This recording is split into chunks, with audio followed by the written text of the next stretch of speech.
guys, magandang araw muli sa inyo. Now, welcome back to Lucky Starlet TV. So, nandito tayo guys para magpakain uli ng ating mga kalapate, no? At meron po tayong gagamutin na breeder, no?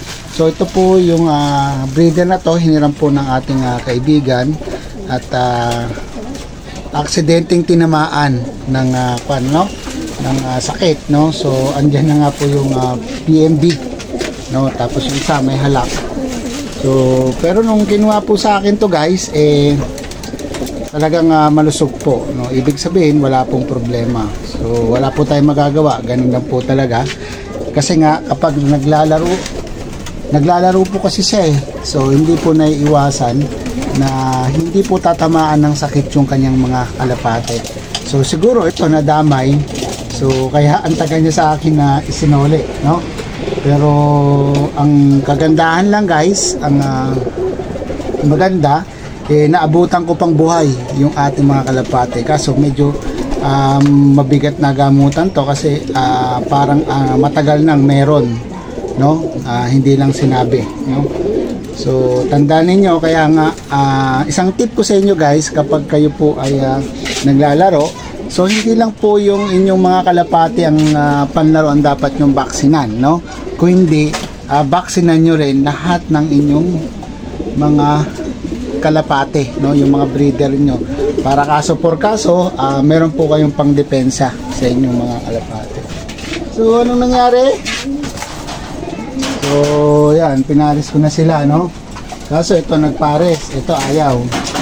Yan o. So ito rin, ayaw rin lumapit. Ewan ko kung sinong takot sa kanila. Yan, nagtakbuhan, no? So yan po ang mahirap guys kapag ka nagpapares ka ng kalapate na hindi nila gusto yung isa't isa, no? So bago tayo pumunta dyan, kukuha muna po ako ng serpentina para bigyan ko ng serpentina yung ating mga alaga, no? Bukod doon, papakainin na po natin yung ating mga alagang kalapate, no? So ito po yung dahon ng serpentina, no, na gagamitin natin panggamot sa ating kalapate, no? So ang gagawin natin, ganitoin lang natin yan, no? Ayan, nagsasabaw na yan. At isusubo natin sa ating mga kalapate na may tama.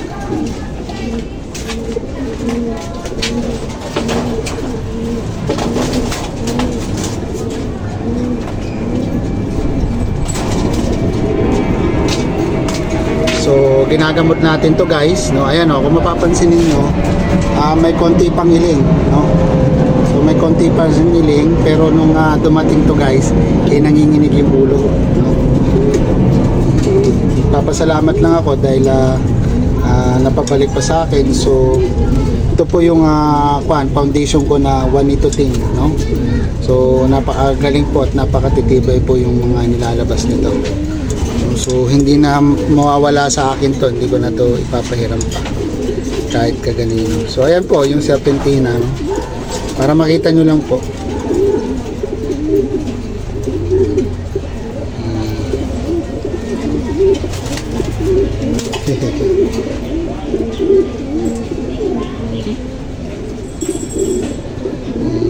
Yan.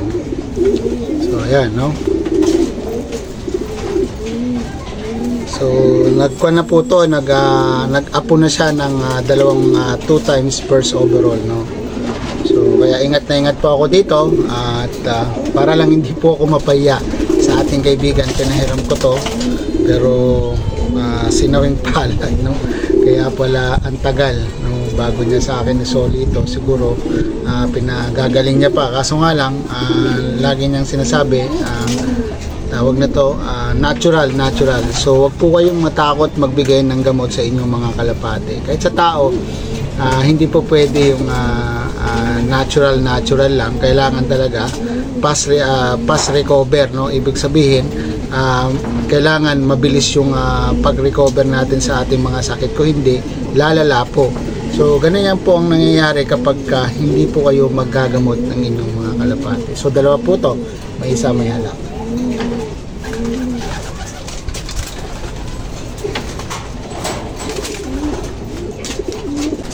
Ayan oh.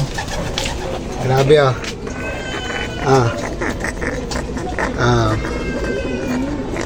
Grabe yung halak niya, no? So subukan po natin ng Serpentina. Ito po ay anak ng Lady Mazda, no? First overall champion ng I think 2018 o 2017 ng Guarpa. So ito po yung pares. So nagpapasalamat na lang din ako, no, na dahil nakabalik sa akin. Pero ito na nga, ganyan na nga yung mangyayari. Ito, pag binirid nyo to na hindi magaling, so hindi po to magsusubo, manlulugo po to, no? Kailangan talagang mapagaling nyo to. So hindi po to gagaling ng herbal lang. Kaya meron po akong binibigay dito na gamot na sarili kong gawa, no? So mabisa po ito, no? At dati sobra talaga, pero ngayon at least ngayon hindi na po siya, no? So ayan, bumaba na yung ating mga kalapati, guys. So kung tatanungin ninyo, ngayon talaga nagpe-prepare na ako ng pagkukondisyon ng aking mga alagang kalapati na panlaban sa south. Kasi nga kagaya ng trapping, no? Sa trapping kasi kapag hindi po natin, no, sinanay sila, no, na pumasok agad sa ating mga kulungan, ay maaaring magkaroon po tayo ng problema pagdating ng oras na dumating sila galing ng karera, no? So balik ko muna to, guys. Pag uusapan natin, guys, yung trapping, no? So napaka-importante po yan, yung trapping, no? At isa po yan sa nagiging dahilan para tayo po ay matalo, no? Ibig sabihin, dapat first na tayo. So dahil matagal pumasok, hindi natin alam kung anong magiging stage o magiging kuwan na natin, no? Kung pang ilan na tayo, no? So napaka-importante sa kalapate yung trapping, no? So lagi niyo tatandaan. So madali lang po yan, no? Kailangan sanayin niyo lang po inyong mga kalapate.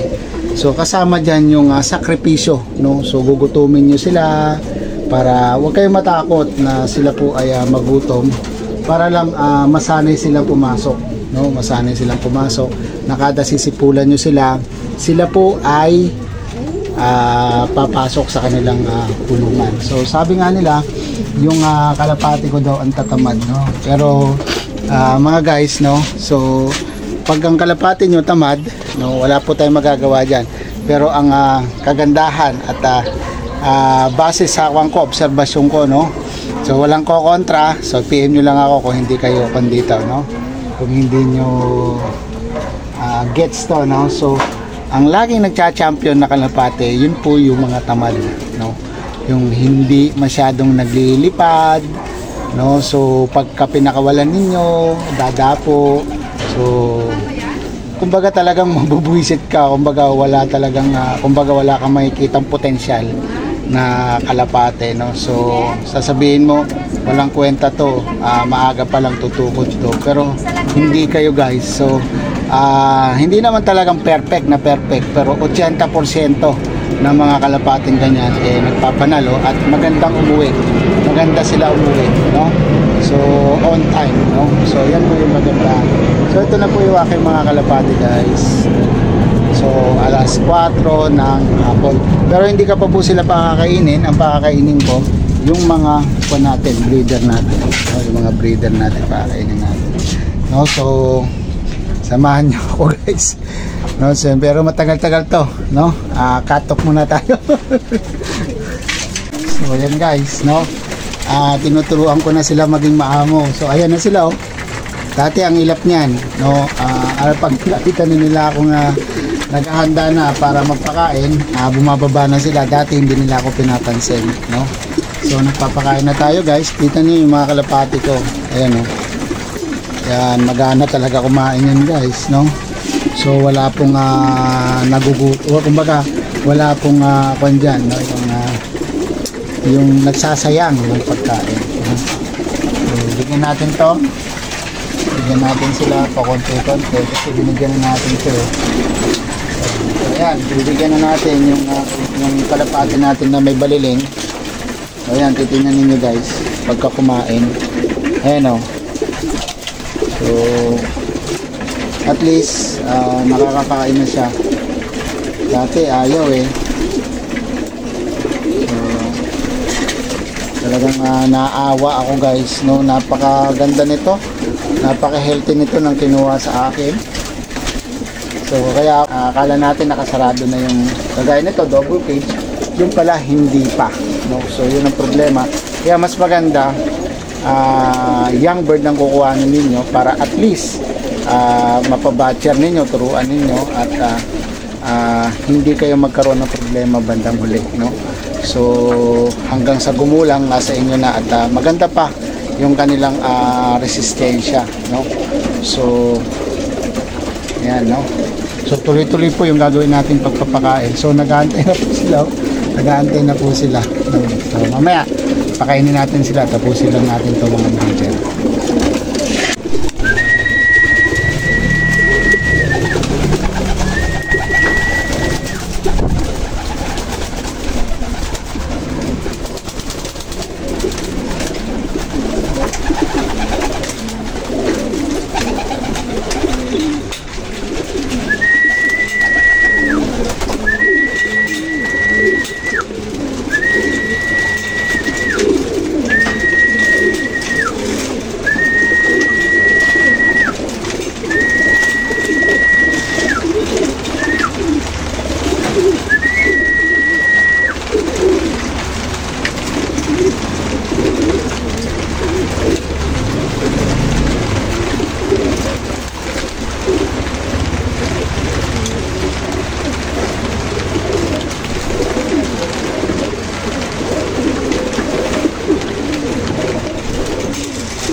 So tama-tama guys yung pagpapapasok natin sa kanila, kasi kung hindi nyo matatanong, delikado rin sa kanila. So maghapon silang naarawan, pagkatapos bigla silang mauulanan. Kumbaga sa tao, kapag nasa initan tayo tapos bigla tayong maulanan, problema po yan, sakit po yung kanilang sakit po yung ating makukuha, no. So tama-tama nung nagpakain na tayo, pumasok na po yung ating mga kalapate, no. So hindi po sila naulanan, no. Maganda, no, naagapan natin, no. So yun lang ang mabibigay kong tips sa inyo ngayon, sa ngayon. So sana may nadampot kayo. So yung sinasabi ko na kapag tamad din yung kalapate, nananalo, so obserbahan nyo rin, no. So kasi meron ako mga linyada na tamad dito, halos ayaw lumipad, pero kapag ginahagis ko, ginagamit ko sa karera, maganda naman po yung resulta ng kanilang lipad, no. So ako kasi pagka napokondisyon ng kalapate, kanya-kanya tayo ng sistema. Meron po akong sariling obserbasyon, no, at meron din akong sariling sistema na ginagamit. So mabuti na pag-aralan nyo rin, no. So comment lang kayo guys kung meron kayong gustong katanungan. So maraming salamat kung natapos mo tong video na to, no. So tapos na rin kumain yung ating mga kalapate. So ayun, naubos niya na, naubos niya, no. So kaya nagpapasalamat ako dahil kahit papaano, no, makukuhanan ko pa rin ng lahi yan kahit na medyo iiling-iling siya. Kaso nga lang hindi ko na talaga papahiram, no, at ako'y nadadala no? So napakahirap, lalong-lalo na sa kalapate guys, napakahirap, no? Marami nagsasabi ng sa kanila rin ganito yung linyada. May binanggit ka sa linyada, sila meron din ganito rin yung linyada ng kalapate nila. Pero kalimitan dyan, no? O 80% dyan sabi-sabi lang o daw lang, no? So pero lahat naman yan maayos, magaganda, conforme na lang, no? So sabi nga, kahit maganda yung linyada ninyong kalapate, kung hindi naman siya nag-perfect match o hindi naman siya naging compatible sa inyong mga ipapares, wala rin kwenta, no? Siyempre, of course, kailangan samahan ng magandang sistema, magandang alaga. So para, no, kumilos ng maganda yung ating mga panlaban ng kalapate. So see you in next vlog guys. Magandang araw, no? So ayan. Hindi pa pala ako tapos, no? Ayan, no, meron pa pala akong naiwan, no? So kakamarites ko. No? At syempre, no, bago naman tayo umalis sa ating kalapatian, sinecheck natin yan kung nakakain na ba sila lahat. Magbibigay pa tayo ng tubig, of course. Magbibigay na tayo ng vitamins, lalong-lalo na sa mga breeder natin, para at least healthy po yung kanilang mga ilalabas na anak, no? So ready na po ako para sa breeding ng NDR 2024, no? So maraming salamat, God bless you. Natay nila yung nakain nila. So ayan, tapos na kami magpakain, no? Kasama ko yung aking apo. Siya yung mag-aasikaso nito pag naglaro na kami. Kasi ako marami akong ginagawa. Ayan. So, tapos na guys, no?